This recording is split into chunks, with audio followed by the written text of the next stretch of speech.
Hello dear aspirants, આપ સર્વેનું અમારી YouTube channel game changing સાયકોલોજીમાં હાર્દિક સ્વાગત છે. આજના વિડીયોમાં આપણે પ્રોબેશન ઓફિસર, ચીફ ઓફિસર તેમજ અન્ય કેટલીક સરકારી પરીક્ષાઓ માટે સમાજશાસ્ત્ર એટલે કે સોશિયોલોજી સબ્જેક્ટ અગત્યનો છે. અને સાથે સાથે જે વિદ્યાર્થીઓ બેચલર ઇન સોશિયોલોજી અને માસ્ટર ઇન સોશિયોલોજી સાથે સંકળાયેલા છે તો ઓફકોર્સ એમને માટે પણ આ વિડીયોઝ અગત્યના છે. અને એ અંતર્ગત આપણે જે ન્યૂ ચેપ્ટર છે, આઈ મીન કે એક ચેપ્ટર છે જે છે પરિવર્તનની સામાજિક અને સાંસ્કૃતિક પ્રક્રિયાઓ, એ વિશે વિસ્તૃતમાં અભ્યાસ કરી રહ્યા છે. તો અગાઉના વિડીયોઝની અંદર આપણે સામાજિક પ્રક્રિયાઓ, સાંસ્કૃતિક પ્રક્રિયાઓ એટલે કે સામાજિક પરિવર્તન, સાંસ્કૃતિક પરિવર્તન, એના લક્ષણો, સાથે સાથે શહેરીકરણ, ધેન આપણે વાત કરીએ પશ્ચિમીકરણ, તો એ કેવી રીતે સમાજને ઇફેક્ટ કરે છે, સાથે સાથે એના લક્ષણો કયા કયા છે, એની વ્યાખ્યાઓ કેવી રીતે આપણે કરી શકીએ, એ વિશેની બધી જ ડિટેલમાં આપણે ચર્ચા કરી છે. જો તમે અગાઉના વિડીયોઝ જોયા ન હોય તો પ્લેલિસ્ટમાં જઈને એ વિડીયોઝ પણ ચેક કરી લેશો. હવે એ અંતર્ગત આપણે આજે એક નવા ટૉપિક વિશે ભણવાના છે, જે છે વૈશ્વિકીકરણ. તમને સૌને ખબર હશે કે જો આપણે ગ્લોબલાઇઝેશનની વાતો કરીએ તો આજે વિશ્વ જે છે એ તમને કદાચ ખબર હશે તો WWW આપણે એવું કહીએ છીએ, રાઈટ? WWW એટલે કે વર્લ્ડ વાઇડ વેબ. વિશ્વ જે છે એક આજે નાનું ઝાડું બની ગયું છે. ઓકે, વિશ્વના કોઈ પણ ખૂણે જો આપણે પહોંચવું હોય, એમાંથી ઇન્ફોર્મેશન કલેક્ટ કરવી હોય તો it is now very easy. જો આપણે પહેલાંની વાત કરીએ તો ધેટ વોઝ વેરી ડિફિકલ્ટ. ઘણી વખત એવું પણ મને કદાચ તમે સાંભળ્યું હશે આપણે ત્યાં ગુજરાતમાં બનેલી મચ્છો હોનારત વિશે. તો અમેરિકા આપણને ઇન્ફોર્મેશન આપે છે અને પછી આપણને ખબર પડે છે કે આપણો જે ડેમ છે એ તૂટી ગયો છે. પરંતુ આજે એટલી હદે ટેકનોલોજી આગળ વધી ગઈ છે, ઓકે, કે વિશ્વ એક નાનું ઝાડું બની ગયું છે, રાઈટ? દરેકે દરેક દેશ, દરેકે વિશ્વના દરેકે દરેક ખૂણામાં શું ચાલી રહ્યું છે તો એ અંગે આપણે લાઈવ ટેલિકાસ્ટ, ઇવન ઇન્ફોર્મેશન જે છે એ અવેલેબલ ઇઝીલી થઈ જાય છે. એટલે વિશ્વ એક નાનું ઝાડું બની ગયું છે. તો 21મી સદીમાં સામાજિક પરિવર્તનની ચર્ચા વૈશ્વિકીકરણ અને ઉદારીકરણના સંદર્ભ વગર અધૂરી ગણાય. જો આપણે વૈશ્વિકીકરણની વાતો કરીએ અને ઉદારીકરણ એટલે કે લિબરલાઇઝેશન, તમને કદાચ ખબર હશે તો in the year of 1991 India જે છે એ વૈશ્વિકીકરણ, ઉદારીકરણ અને ખાનગીકરણ એ 3 નીતિઓ ઉપર ફોકસ કરે છે. તો વૈશ્વિકીકરણ એટલે કે ગ્લોબલાઇઝેશન, ઉદારીકરણ એટલે કે લિબરલાઇઝેશન અને પછી છે ખાનગીકરણ એટલે કે પ્રાઇવેટાઇઝેશન. તો 1991ના યરમાં આ જે 3 નીતિ છે એ ભારત સરકાર જે છે એ લાગુ કરે છે. વૈશ્વિકીકરણની પ્રક્રિયા ભારત માટે નવી નથી, પરંતુ 20મી સદીના છેલ્લા દશકામાં સમગ્ર વિશ્વમાં 3 પ્રક્રિયાઓ શરૂ થઈ છે. એક છે ઉદારીકરણ, બીજી છે ખાનગીકરણ અને ત્રીજી છે વૈશ્વિકીકરણ. મેં તમને કીધું એ પ્રમાણે કે ભારતે પણ જે પોતાના વલણો છે એ બદલ્યા છે. અને 1991ના યરમાં જ્યારે નરસિંહ રાવની સરકાર હતી તો એ સમયે આપણે જે 3 અગત્યના ફેરફાર આર્થિક દૃષ્ટિએ આપણે એવું કહી શકીએ તો એ કરીએ છીએ, જે છે ઉદારીકરણ, ખાનગીકરણ અને વૈશ્વિકીકરણ. આ ત્રણેય પ્રક્રિયાઓએ દેશની અર્થવ્યવસ્થા પર તેમજ સમાજ અને સંસ્કૃતિ પર અસર કરી છે. આ પ્રક્રિયાને લીધે ખૂબ જ ઝડપથી વિશ્વ એક સમાજ અને એક આંતરરાષ્ટ્રીય બજાર બની જાય છે. એવો ભય ઊભો થયો હોવાથી સમાજશાસ્ત્રીઓ અને માનવશાસ્ત્રીઓએ બંને પ્રક્રિયાના અભ્યાસમાં હવે રસ જાગ્યો છે. ઓકે, વિશ્વ એક સમાજ બની જશે અને એક આંતરરાષ્ટ્રીય બજાર બની જશે એવો એક ભય છે એ સમાજશાસ્ત્રીઓના મનમાં અને સાથે સાથે જે માનવશાસ્ત્રીઓ છે એના મનમાં ક્રિએટ થાય છે, સ્ટડી કરવામાં આવે છે ત્યારે. અને એટલા માટે આ જે વિષય છે એમાં વધારે ને વધારે ઊંડાણપૂર્વક જે ખેડાણ છે એ થઈ રહ્યું છે. પરિવર્તનની સામાજિક સાંસ્કૃતિક પ્રક્રિયા હવે આપણે વૈશ્વિકીકરણ અને ઉદારીકરણના ખ્યાલથી પણ સમજીએ. તો વૈશ્વિકીકરણ એ જટિલ સામાજિક, આર્થિક, રાજકીય પ્રક્રિયા છે. તે વિશ્વના તમામે તમામ દેશોમાં જોવા મળે છે. જો સામાજિક, આર્થિક અને રાજકીય પ્રક્રિયા છે એ ફક્ત ને ફક્ત ભારતમાં જ નહીં પરંતુ વિશ્વના તમામ દેશોમાં જોવા મળે છે. સમાજ વૈજ્ઞાનિકોની દૃષ્ટિએ વૈશ્વિકીકરણની પ્રક્રિયા સમય અને ભૌતિક અંતર ઘટાડી રાષ્ટ્ર અને રાજ્યને નજદીક લાવી દે છે અને વિશ્વ એક ગામ બને છે. તો સંચાર ક્રાંતિ અને યંત્ર વૈજ્ઞાનિક સ્ત્રોતોએ આ પ્રક્રિયાને ગતિ આપી છે. હવે જે ભૌતિક અંતર છે, ફિઝિકલ ડિસ્ટન્સ છે એ ઘટી રહ્યું છે.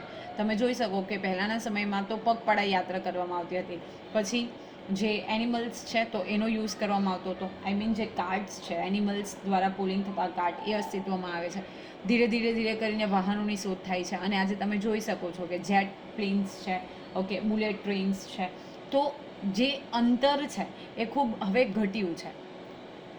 અને સંચાર ક્રાંતિ અને સાથે સાથે જે યંત્ર વૈજ્ઞાનિક શોધો છે તો એને કારણે આ પ્રક્રિયા જે છે એ વધુ ફાસ્ટ બની છે.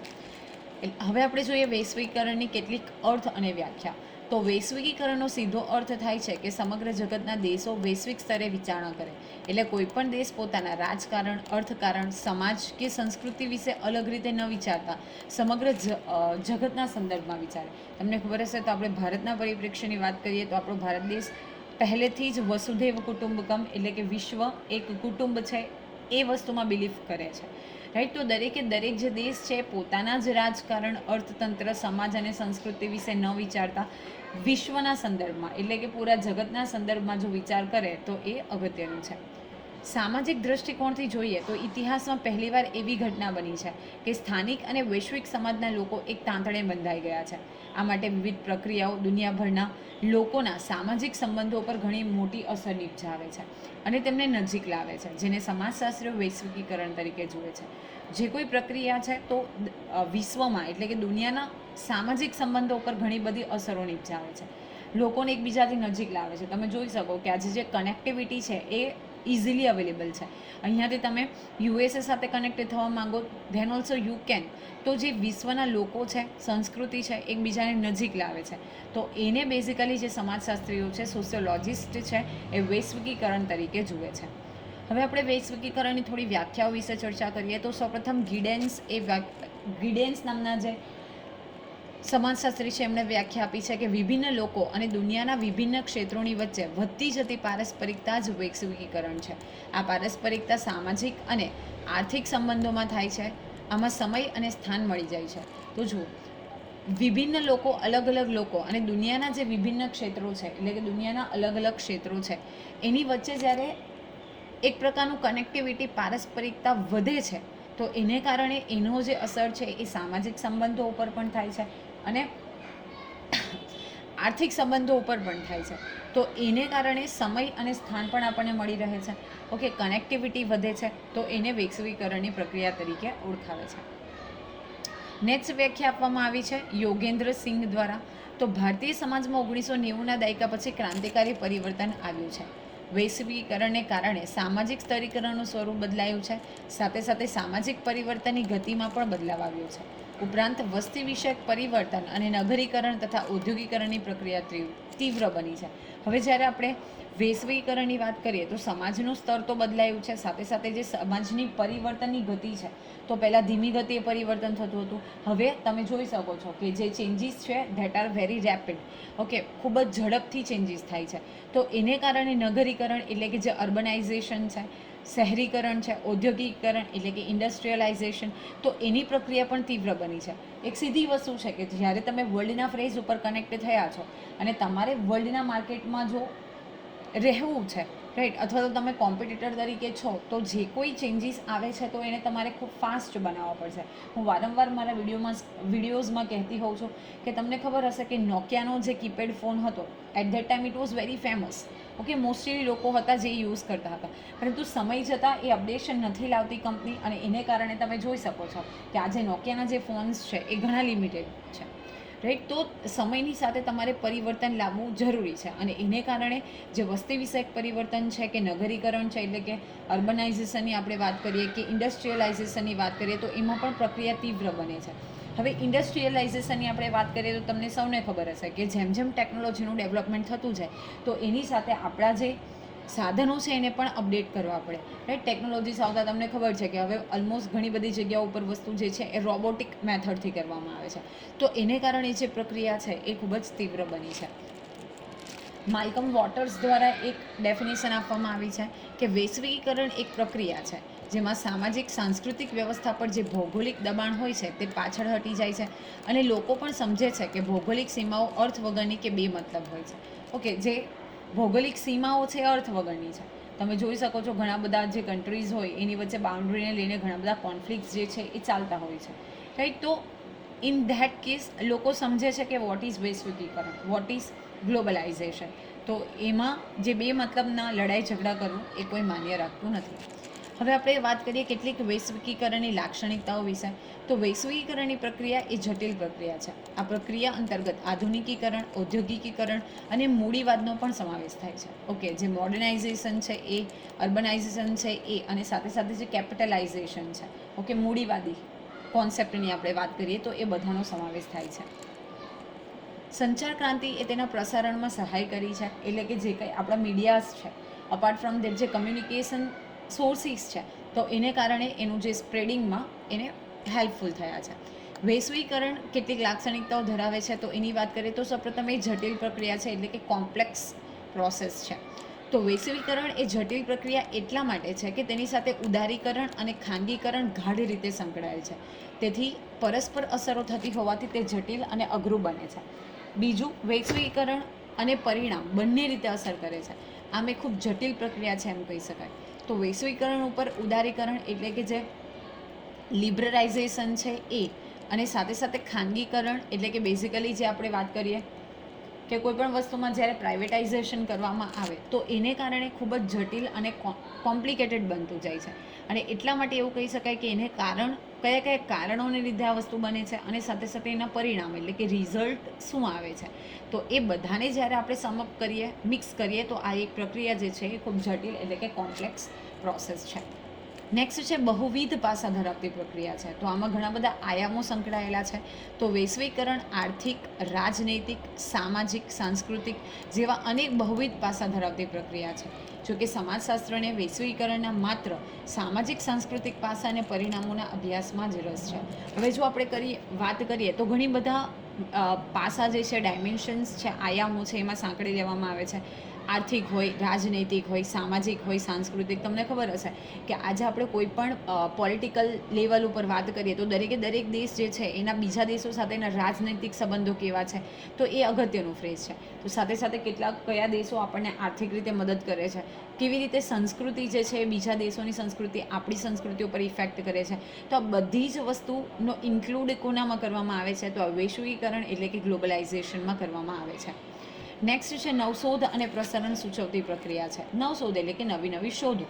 તો આ પ્રક્રિયા દ્વારા નવા ઉદ્યોગો, નવા યંત્ર વિજ્ઞાન અને નવી શોધને પ્રોત્સાહન મળ્યું છે. તો સાથે દુનિયાભરમાં તેના પ્રસરણને ગતિ મળી છે, એટલે કે એને સ્પ્રેડ થવા માટે પણ એક જે મોમેન્ટ છે એ મળ્યું છે. દાખલા તરીકે ઇન્ટરનેટ અને સેવા ઉદ્યોગ, જે મોમેન્ટમ મળવું જોઈએ તો એ મળ્યું છે, કારણ કે નવા યંત્રો આવે છે, નવા ઉદ્યોગો સ્થપાય છે, નવી શોધો થતી રહે છે. ફોર એક્ઝામ્પલ ઇન્ટરનેટ, મેં તમને few minutes back I have given the example કે પહેલાં લોકો ચાલીને જતા હતા, રાઈટ. તો હવે એમાં પણ ઘણી બધી ટેકનોલોજીસ છે. પહેલાંના સમયમાં યુદ્ધ કરવું હોય તો ભાલાનો ઉપયોગ કરવામાં આવતો હતો, યા તો શિલ્ડનો ઉપયોગ કરવામાં આવતો હતો, તો કે એરો અને બોનો ઉપયોગ કરવામાં આવતો હતો. અને તમે સૌ જાણો છો કે અત્યારે જે આપણે મિશન સિંદૂર અંતર્ગત જોયું કે કેવી રીતે મિસાઇલ્સ જે છે, ઓકે, ઓટો સિસ્ટમથી રડાર સિસ્ટમ જે છે, ઓટો મિસાઇલ્સ જે છે, કેવી રીતે વર્ક કરે છે. તો એ બધી નવશોધ છે, રાઈટ. એ સાથે સાથે જો આપણે ઇન્ટરનેટની વાત કરીએ તો આજે દુનિયાના કોઈ પણ ફ્રેઝ ઉપર તમારે મેસેજ પણ સેન્ડ કરવો છે તો વિધિન સેકન્ડ્સ એ વસ્તુ પોસિબલ છે, રાઈટ. તમે S-400 વિશે સૌથી વધારે ચર્ચામાં રહી, તો એ બધી વસ્તુઓ શું છે, નવી ટેકનોલોજી, નવો ઉપયોગ, કેવી રીતે આપણે મિસાઇલ્સ બનાવી શકીએ, કેવી રીતે બોમ્બ બનાવી શકીએ, કેવી રીતે બેઝિકલી આપણે જે આવી રીતે જે પ્રિવેન્ટિવ સિસ્ટમ્સ છે તો એ બનાવી શકીએ. તો નવી શોધો. હવે ફોર એક્ઝામ્પલ આપણે વાત કરીએ કે કોઈ એક કન્ટ્રી છે, ફોર એક્ઝામ્પલ રશિયા છે કે USA છે, યા ઓર ઇઝરાયલ છે, કોઈ પણ કંપની જ્યારે પોતાની નવી ટેકનોલોજીસ ઇન્ટ્રોડ્યુસ કરે છે તો એનાથી મોટિવેટ થઈને બાકી કન્ટ્રીઝ પણ શું કરશે, નવી શોધો કરવા માટે એને એક પ્રકારનું મોટિવેશન મળી રહેશે. તો જ્યારે આપણે વૈશ્વિકરણની વાતો કરીએ છીએ તો એ નવશોધ કરતી પ્રક્રિયા છે. ઓકે, ફોર એક્ઝામ્પલ ચાઇનાની અંદર કોઈક વસ્તુ ડેવલપ થાય છે તો એના આધારે બીજી કન્ટ્રીઝ પણ ટ્રાય કરશે કે એનો સહારો લઈને આપણે નવી જે શોધો છે એ કરીએ. નેક્સ્ટ છે નાગરિક અધિકારો અને માનવતાની ચેતના જગાવતી પ્રક્રિયા છે. તો વૈશ્વિકરણની પ્રક્રિયાને લીધે દુનિયાભરથી ગરીબી નાબૂદ કરી શિક્ષણ, આરોગ્ય માટેના દબાણ ઊભા કર્યા છે. તમને સૌને ખબર હશે, SDG વિશે તમે સાંભળ્યું હશે, સસ્ટેનેબલ ગોલ ડેવલપમેન્ટ, યા તો sustainable development goals. Yes, SDG, sustainable development goal, જેમાં વર્લ્ડ લેવલ ઉપર કયા ગોલ્સને તમારે અચીવ કરવાના છે તો એ વિશેની માહિતી છે. તો એમાં શિક્ષણ, ગરીબીને નાબૂદ કરી, પાયાની સુવિધાઓ પૂરી પાડવી, ક્લીન વોટર પ્રોવાઈડ કરવું, મેન અને ફિમેલ એટલે કે જેન્ડર ઇક્વાલિટી, આ બધી વસ્તુઓનો સમાવેશ થાય છે. સાથે સાથે માહિતી અધિકારનો કાયદો, that is RTI, right to information, food for all જેવા કાયદા બન્યા છે. હવે ફૂડ ફોર ઓલમાં તમે વાત કરો તો તમને ખબર હશે કે જે કેટેગરી, જે લોકો BPL કેટેગરીમાં રહે છે તો એના માટે જે રાશન કાર્ડની ફેર પ્રાઇઝની શોપ્સ છે, એટલે કે ઘણા રાહત દરે ત્યાંથી અનાજ જે છે એ મળી રહે છે. ઉપરાંત પર્યાવરણના પરિવર્તનને લીધે આવતી કુદરતી આપત્તિમાંથી ઉગારવા અને મદદ કરવાની ભાવના પણ જગાવે છે. તમને સૌને ખબર હશે કે જો આપણે વાત કરીએ ગ્લોબલ વોર્મિંગની, તો એ ઇન્ટરનેશનલ લેવલ ઉપરનો વૈશ્વિક પ્રોબ્લેમ છે. તો આપણે કેવી રીતે સાથે સાથે જે આપણે ક્લાઇમેટ ચેન્જીસ ફીલ કરી રહ્યા છે તો એમાં આપણે કેવી રીતે મદદ કરી શકીએ, કેવી રીતે આપણે બહાર આવી શકીએ, તો એ અંગેની પણ ભાવના ઉજાગર કરે છે. ફોર એક્ઝામ્પલ, આપણને ખબર છે કે કોરોના એટલે કે COVID-19ના ટાઈમમાં પૂરું વર્લ્ડ જ્યારે ફેસ કરતું હતું, રાઈટ, તો એ કુદરતી આપત્તિ તો આપણે નહીં કહી શકીએ, પણ આપણે એવું કહી શકીએ કે જે કોઈ આવી રીતે એપિડેમિક આવે છે તો એમાંથી કેવી રીતે આપણે એકબીજાને મદદ કરી શકીએ, તો એની ભાવના પણ જગાવે છે. નેક્સ્ટ છે વૈશ્વિક સંસ્કૃતિ. તો કેટલાક વિદ્વાનોના મતે આ પ્રક્રિયાના પરિણામ સ્વરૂપે વિશ્વ એક ગામડું તથા એક નવી સંસ્કૃતિ ઉદ્ભવશે, જેમાં કુટુંબ, લગ્ન, મનોરંજન, કલા, સાહિત્ય જેવી બાબતોને અસર થાય છે. દાખલા તરીકે સમગ્ર વિશ્વમાં થતી વેલેન્ટાઇન ડેની ઉજવણી. તો બેઝિકલી સંસ્કૃતિ ઉપર પણ અસર થાય છે.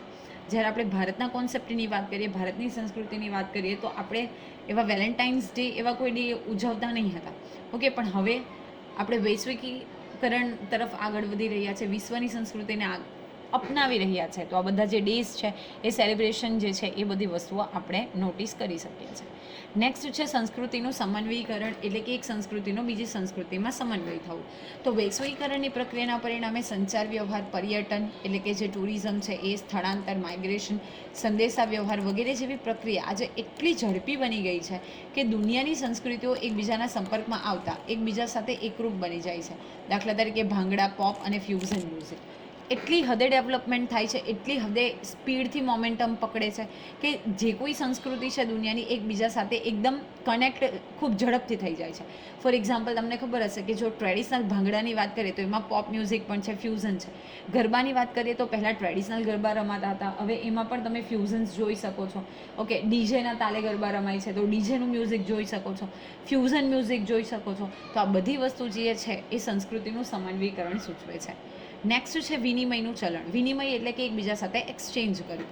તો વૈશ્વિકીકરણને કારણે વિનિમયના સાધન તરીકે વસ્તુ વિનિમયને બદલે દુનિયામાં સમાન ચલણનો ખ્યાલ પ્રવર્તે છે. દાખલા તરીકે અમેરિકન ડોલર.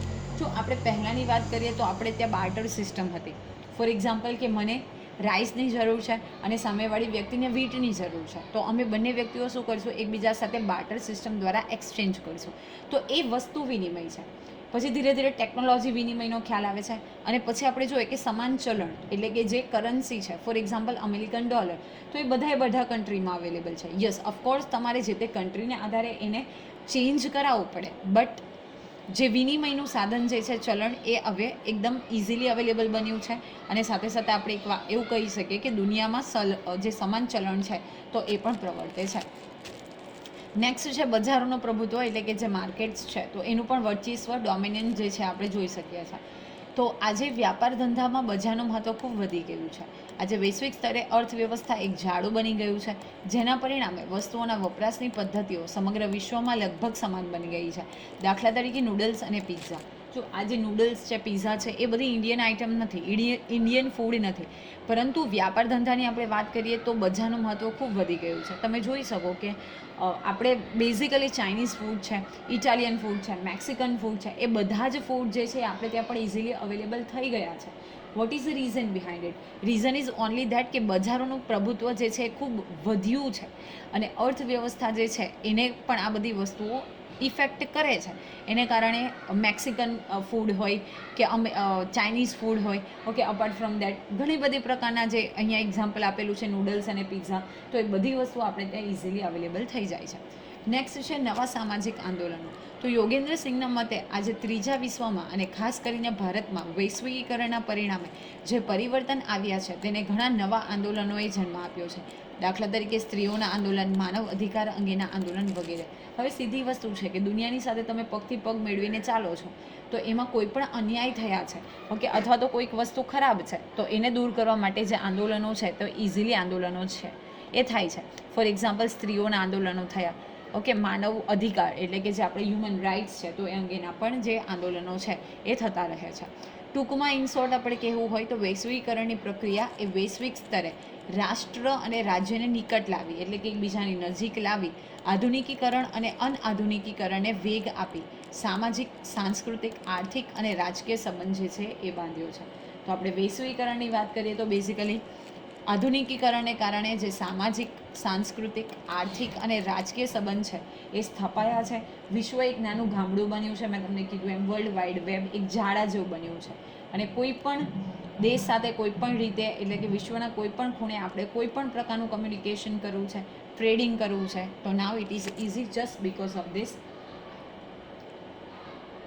વૈશ્વિકીકરણ ઓર એલ્સ આપણે એવું કહી શકીએ કે ગ્લોબલાઇઝેશનને કારણે, રાઈટ. તો આજના વિડીયોમાં આપણે વોટ ઇઝ ગ્લોબલાઇઝેશન એની કેટલીક ડેફિનેશન્સ જોઈ, સાથે સાથે એના જે કેરેક્ટરિસ્ટિક્સ છે તો એ વિશે પણ આપણે વિસ્તૃતમાં ચર્ચા કરી. આશા રાખું છું કે આ વિડીયોમાં તમને સમજ પડી હશે. વિડીયો પસંદ પડે તો વિડીયોને લાઇક કરી અને શેર કરવાનું ભૂલશો નહીં. અને આવા જ વધુ વિડીયો અને સાથે સાથે એની અપડેટ મેળવવા માટે તમે અમારી યુટ્યુબ ચેનલ ગેમ ચેન્જિંગ સાયકોલોજીને સબસ્ક્રાઈબ પણ કરી શકો છો. Thank you for watching the video. Have a nice day.